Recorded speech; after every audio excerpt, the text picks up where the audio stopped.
प्यारे बच्चों, जैसे कि आपको पता है कि हम अपना ज्ञान परखो भाग 2 के जो प्रश्न कर रहे थे और हमने पहले चार प्रश्न कर लिए हैं।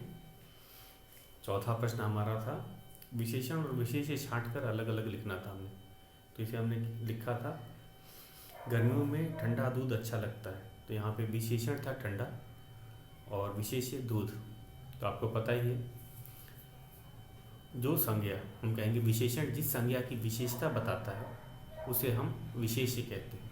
तो विशेष्य एक संज्ञा है, शब्द होता है, और विशेषण आपको पता है उस संज्ञा की विशेषता जो बताता है शब्द, उसे विशेषण कहते हैं। तो इसमें गर्मियों में ठंडा दूध अच्छा लगता है, इसमें दूध जो है वो विशेष्य है और ठंडा विशेषण। उसी तरह दूसरा वाक्य है गर्म कपड़े पहनो।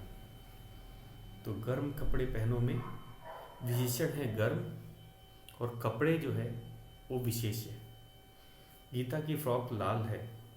तो यहाँ पे जो लाल है वो विशेषण है, गुणवाचक विशेषण आपको पता ही है, और फ्रॉक जो है विशेष्य है। मेहनती बच्चे सफल होते हैं। तो इसमें मेहनती विशेषण शब्द है और बच्चे संज्ञा शब्द। आगे चलते हैं, पांचवा जो भाग है वाक्य पूरे करो।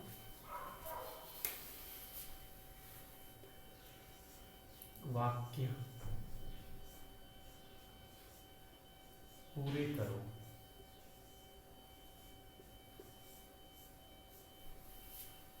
पहला है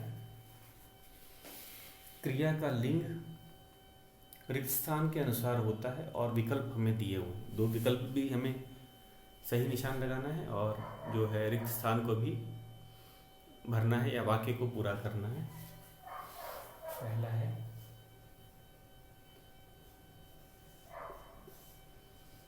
क्रिया का लिंग रिक्त स्थान है के अनुसार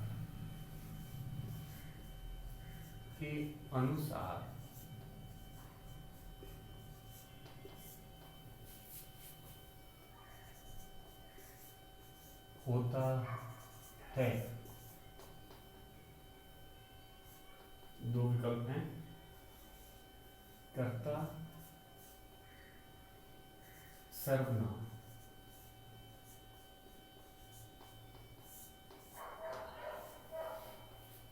तो हम जानते हैं यहाँ पे क्रिया का लिंग कर्ता के अनुसार होता है। तो हम सही विकल्प है कर्ता, और यहाँ मैं लिख भी दूंगा कर्ता। अगला है दूसरा वाक्य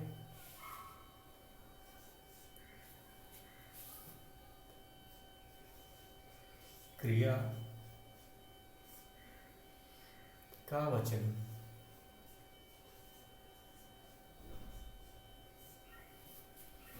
रिक्त स्थान के अनुसार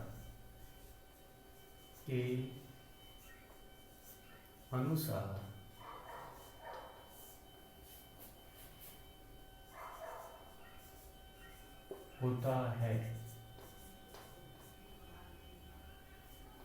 विकल्प है संज्ञा और कर्ता। संज्ञा और कर्ता। तो क्रिया का जो वचन होता है वो किसके अनुसार होता है, संज्ञा या कर्ता? तो हम कहेंगे कर्ता के। तो दोनों का उत्तर था। तो क्रिया का वचन कहें या लिंग कहें, वो कर्ता के अनुसार ही होता है। तो हम कर्ता लिखेंगे कर्ता। तो सही विकल्प है कर्ता। तीसरा वाक्य हिंदी में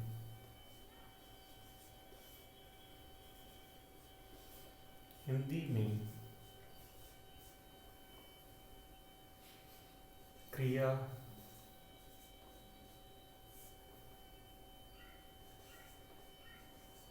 वाक्य के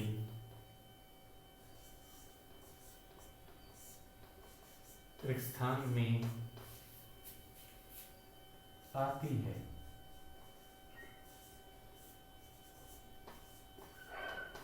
विकल्प हमें दे रखे हैं दो। कौन कौन से हैं? एक है अंत और शुरू। अंत, दूसरा है शुरू। तो हम जानते हैं किसी भी वाक्य को अगर हम ध्यान से पढ़ेंगे हिंदी में तो आप देखेंगे जो वाक्य के अंत में क्रिया आती है तो अंत सही विकल्प है। तो अंत।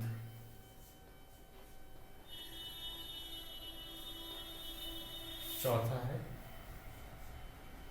हमारा जो चौथा शब्द है वो है क्रिया के भेद कितने होते हैं। क्रिया के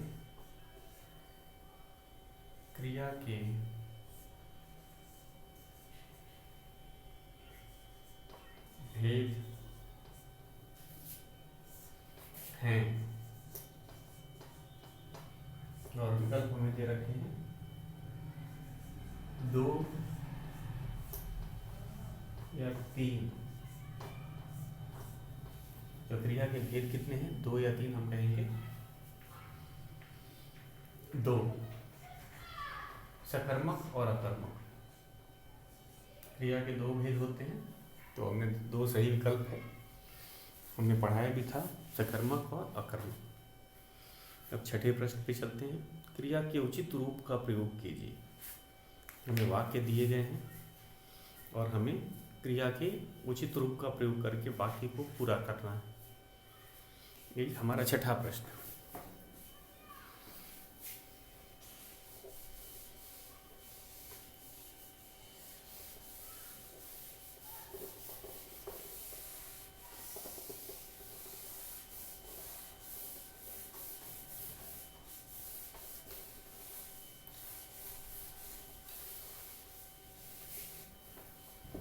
छठा है हमारा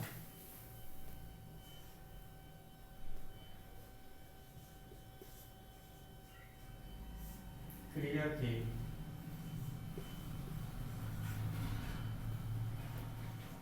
उचित रूप का प्रयोग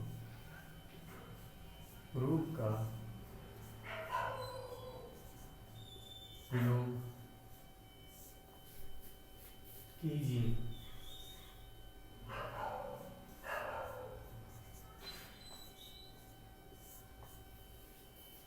पहला है ये हमें करके दिखाया है। बालक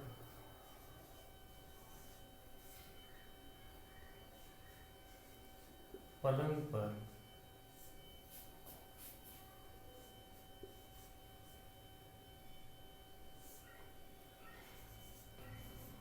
है और विकल्प हमारे पास दो हैं। सोना।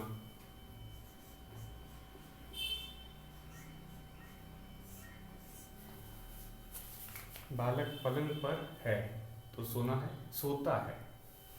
हमें उचित क्रिया का रूप लिखना है तो हम लिखेंगे बालक पलंग पर सोता है।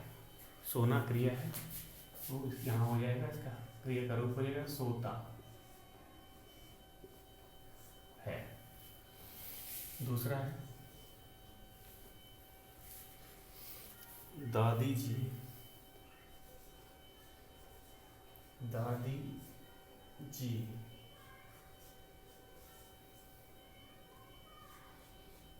प्रातः 4 बजे एक स्थान है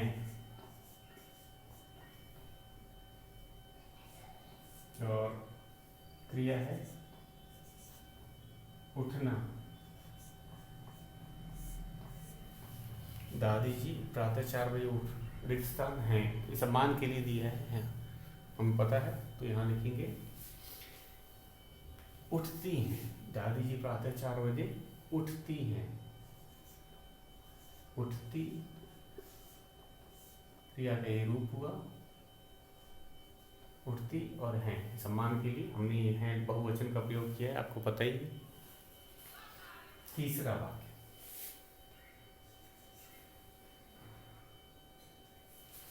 चिड़िया दाना रेगिस्तान है।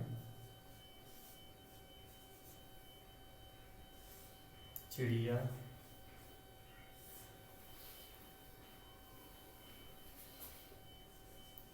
दाना रेगिस्तान के बाद है। कौन सा क्रिया दिया हुआ है? हमें क्रिया दिया गया है चुगना। चुगना। चिड़िया दाना रेगिस्तान चुगती है। देखिए एक ही है, एक वचन है, तो एक चीज तो चुगती लिखेंगे। चुगती है। इसी तरह चौथा जो है, चौथा और अंतिम वाक्य है तोता लाल मिर्च रेगिस्तान है। तोता लाल मिर्च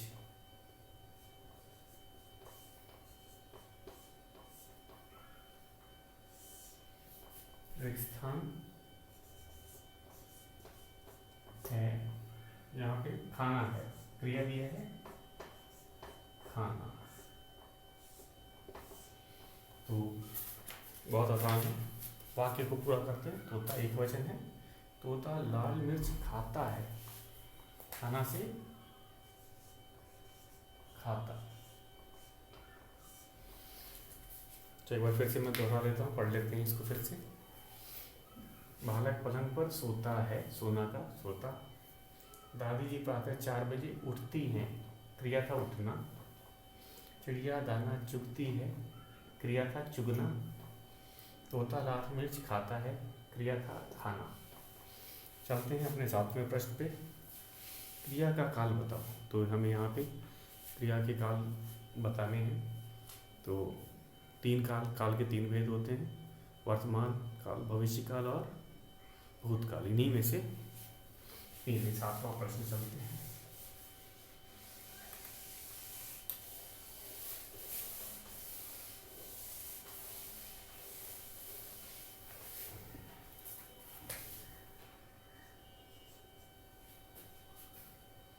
पहला है कौरव पाठ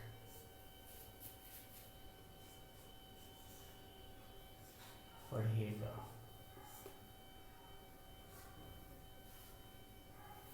इसका काल हमें दिया हुआ है, पढ़ेगा।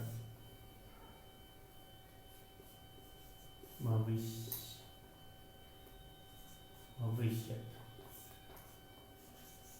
का। उसी तरह हम दूसरा, तीसरा और चौथा कैसे करेंगे। वाक्य है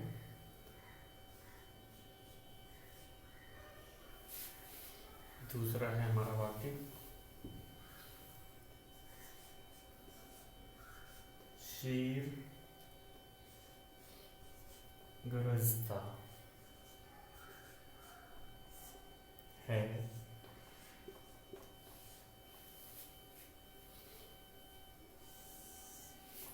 तो ये वर्तमान का वाक्य क्या है, गरजता है, ये है हमारा क्रिया। तो इससे है से क्या पता चलता है, वर्तमान। वर्तमान काल। तो क्रिया का काल हमें बताना है। क्रिया का काल जो बुक में है वो रेखांकित किया हुआ है, लाल रंग से लिखा गया है। मैं उसको रेखांकित कर देता हूँ, अंडरलाइन में कर देता हूँ। तो ये है हमारा दूसरा था। अब तीसरा,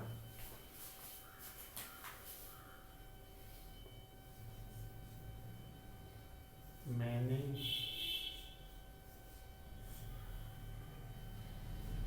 चित्र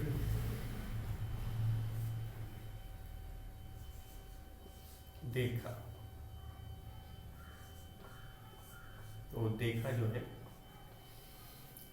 इसे क्या पता है, ये जो क्रिया है भूतकाल की है। देखने का काम पूरा हो चुका है, तो भूत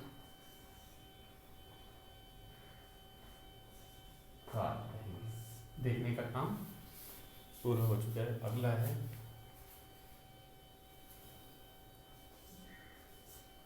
तुम कहाँ जा रहे हो।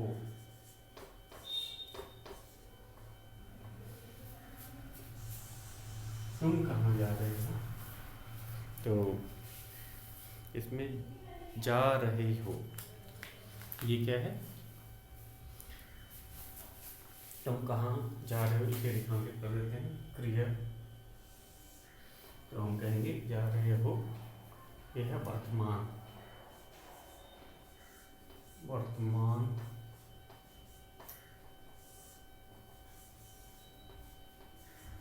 काल।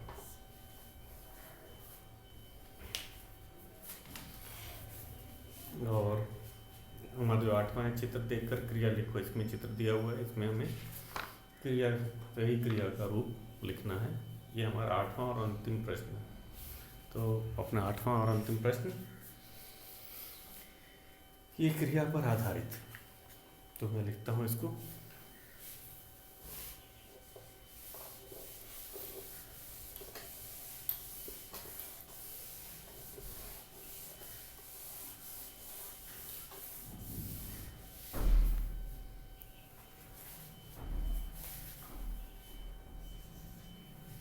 ये है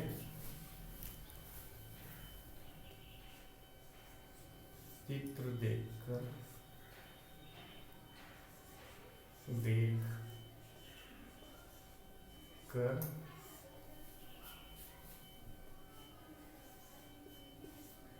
क्रिया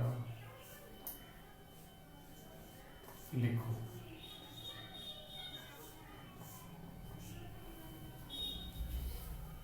कुल मिला के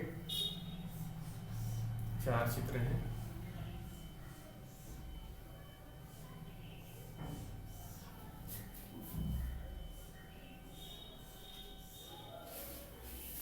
तो ध्यान से चित्र को देखना है और उसमें क्रिया पहचाननी है। जैसे कि जो पहला चित्र है इसके अंदर क्या दिया हुआ है, एक लड़का दिख रहा है और वो सो रहा है। तो कौन सी क्रिया हो रही है यहाँ पे, सोने की। तो सोना क्या है, क्रिया है, सोना क्रिया है। तो हम इसको लिखेंगे सोना। हमें केवल क्रिया के नाम लिखने हैं। तो हमारी पहली क्रिया है सोना। दूसरा चित्र देखते हैं। एक लड़का है, वो नहा रहा है और नहाना भी क्रिया है। तो हम ठीक वैसे ही लिखेंगे, नहाना, नहाना। उसके बाद है तीसरे चित्र में लड़का मेज पे बैठा है, कुर्सी पे बैठा है, मेज पे पुस्तकें पड़ी हैं और वो पढ़ रहा है। तो पढ़ना भी क्या है, क्रिया है। तो हम इसको लिख देते हैं पढ़ना।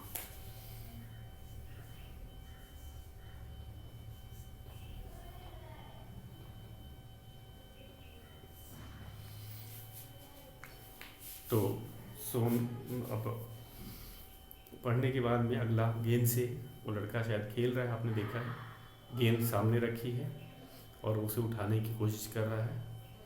तो ये कौन सा क्रिया है, खेलना भी क्रिया है। तो लिखेंगे